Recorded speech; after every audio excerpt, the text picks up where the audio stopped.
Alden Wicker, To Die For, How Toxic Fashion is Making Us Sick and How We Can Fight Back.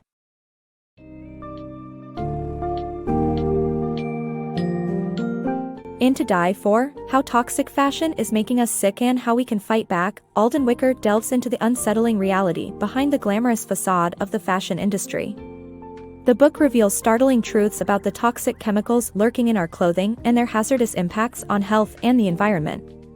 By examining real-world cases like that of airline attendants suffering from toxic uniforms and exploring the industry's dark history from the Renaissance to modern-day fast fashion, Wicker illuminates how these chemicals infiltrate our lives and bodies. Furthermore, the book addresses the systemic lack of regulation that allows this toxic cycle to continue. Readers will discover actionable steps to protect themselves and the urgent need for systemic change within the industry. This summary equips you with essential insights into the challenges posed by toxic fashion and offers guidance on becoming part of the solution for a healthier future.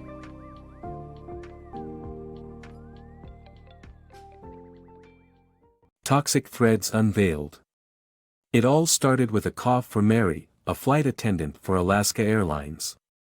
At first, she shrugged off her colleagues' alarms about their newly issued uniforms causing skin rashes and other ailments. She thought they were just resistant to change. However, the alarming reality surfaced swiftly. Mary developed burning rashes while her coworker, John, landed in the ER with severe breathing difficulties. Unknown to them, these uniforms were saturated with toxic flame retardants and Teflon coatings. The airline, facing mounting health complaints, attributed the problem to a supposed contamination by tributyl phosphate, TBP, a component of hydraulic fluid, and offered attendants a measly $135 for dry cleaning, which wouldn't actually remove the chemical. The company's narrative unraveled when it was revealed that TBP had deliberately been added to the uniforms. This was not an isolated industrial oversight but part of broader, unregulated chemical practices in textile production. Despite her deteriorating condition, migraines, stuttering, memory loss, Mary continued wearing the uniform. John's health was not spared either. He faced a harrowing return to the ER, plagued by brutal rashes that spanned his upper back to his ears. The airline dismissed all these symptoms as individual sensitivities, refusing to acknowledge any occupational health risk. This issue extended far beyond Alaska Airlines, with thousands of flight crew members from major airlines like American and Southwest similarly affected up until at least 2017. These incidents offer vital lessons. Flight attendants serve as a nearly controlled study group. They don identical uniforms daily and collectively switch to new ones, maximizing uniform-related exposure. The dire health impacts these well-documented cases reveal highlight the insidious danger of toxic chemicals in clothing, a threat magnified by prolonged contact in constrained environments like airplane cabins. In everyday life, however, pinpointing these dangers is less straightforward. Our wardrobes are diverse, and it's rare to wear any single piece daily. Who would suspect a connection between their persistent health woes and the contents of their closet? Ask Carly Heiser, a nurse who noticed her young son's eczema worsening despite using non-toxic cleaning products. The turnaround came only after Carly crafted organic cotton underwear for him, a drastic step that provided relief. Carly's story underscores a dire concern about toxic apparel's effect on children.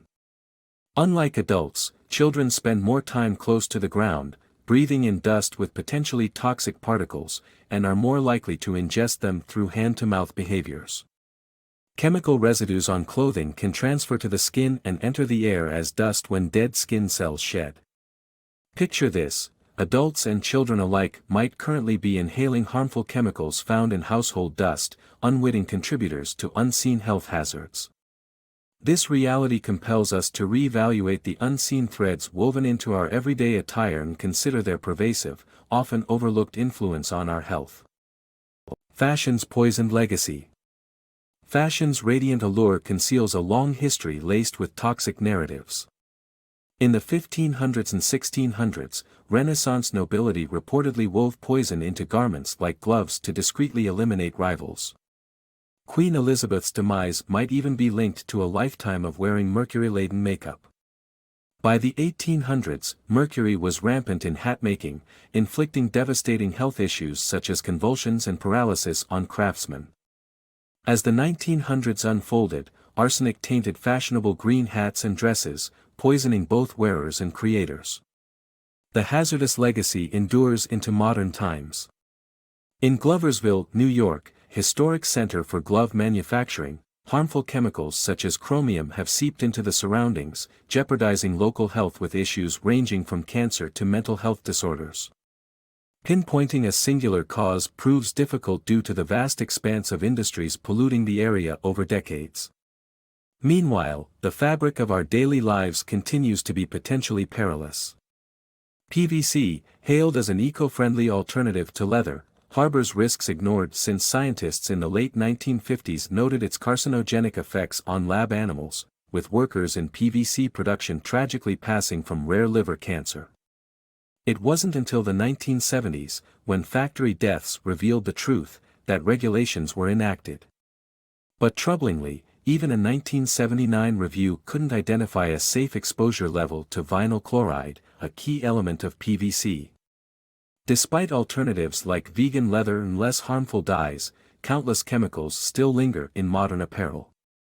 Global regulations remain predominantly reactive, rendering substances illicit only after lengthy studies confirm their harm, leaving a trail of damage in their wake. The echo of fashion's toxic past continues to permeate its present, urging us to scrutinize the very garments that grace our bodies. Toxic fashion fallout. Picture your favorite cozy sweater.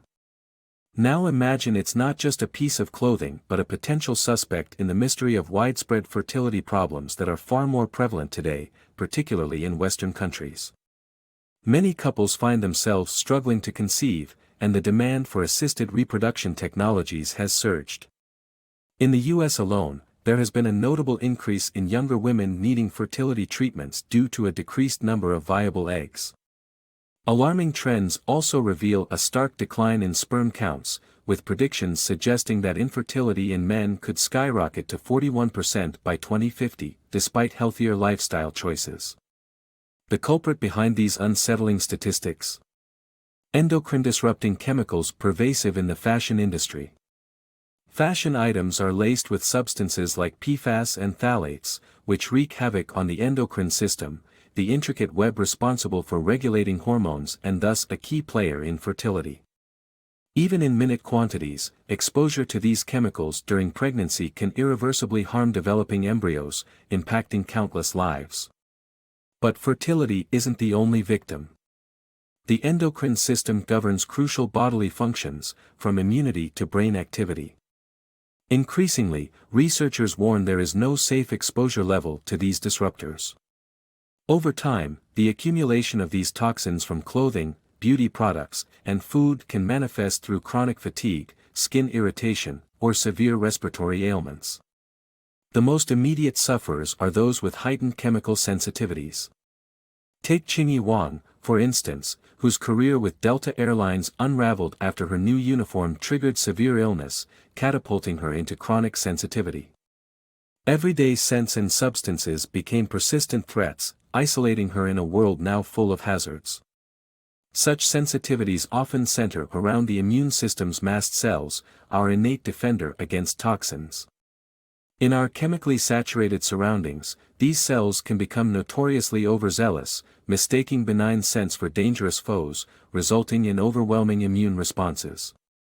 In more severe cases, exposure to toxic chemicals in clothing can ignite autoimmune disorders. Tanya Osborne, formerly of Southwest Airlines, is a stark example. Her reaction to polyester uniforms morphed from rashes to debilitating health issues, where her body began attacking itself, causing significant damage and requiring multiple surgeries. While the medical field continues to puzzle over such autoimmune conditions, there is a growing consensus that environmental triggers, such as chemical exposures from everyday clothing, can initiate these destructive immune responses. The fashion industry's chemical footprint extends beyond just affecting fertility and physical health. It seeps into the fibers of our society, affecting our quality of life and health in insidious, far-reaching ways.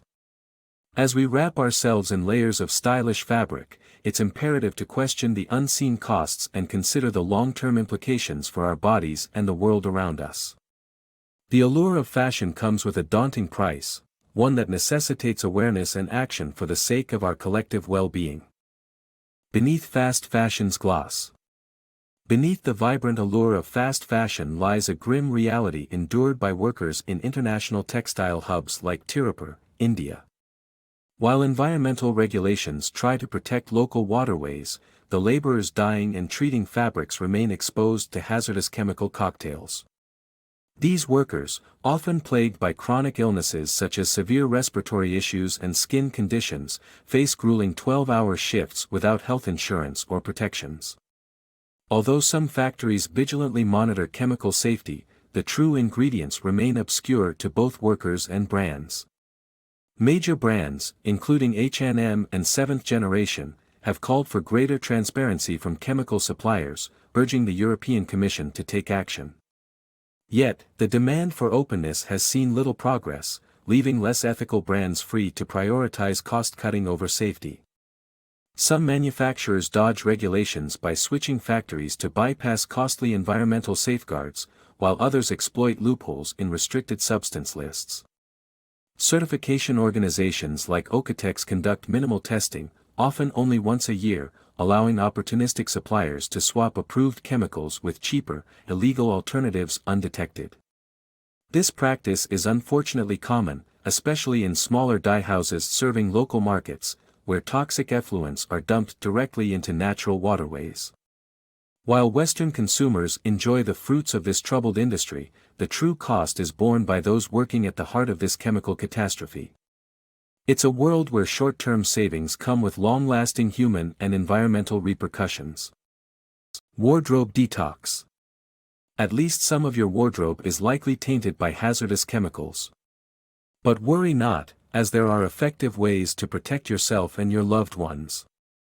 Start by steering clear of ultra-fast fashion and shady knockoffs. These products often originate from companies careless about safety regulations, risking both your health and the product's quality. Instead, prioritize brands dedicated to transparency in reducing toxins, such as H&M, Patagonia, and Levi's. Look for third-party safety certifications like BlueSign and Ecotex when shopping. Opt for natural materials such as cotton, wool, and silk over synthetics like polyester, as these are less prone to releasing harmful chemicals. Be cautious with performance fabrics that claim wrinkle or stain resistance, as they often contain PFAS chemicals.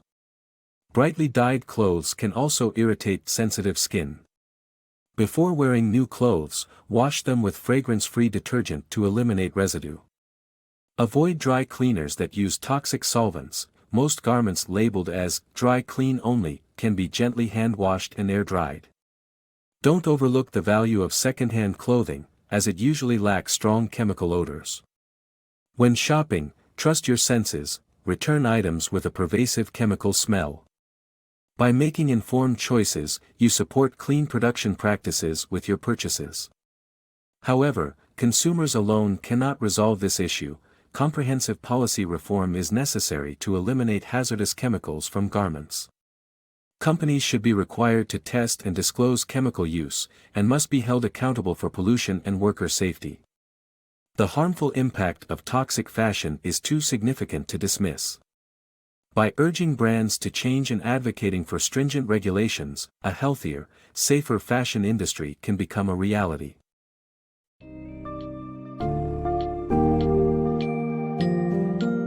Wicker's To Die For serves as a compelling call to action against the hidden dangers of toxic fashion. This exploration underscores how deeply entrenched chemicals are in the fabric of everyday clothing and the comprehensive health risks they pose. The narrative highlights the inadequacies of current regulatory measures and the necessity for global companies to take responsibility for their materials and processes. By sharing alarming statistics on declining fertility rates and rising chemical sensitivities, Wicker emphasizes the urgent need for change.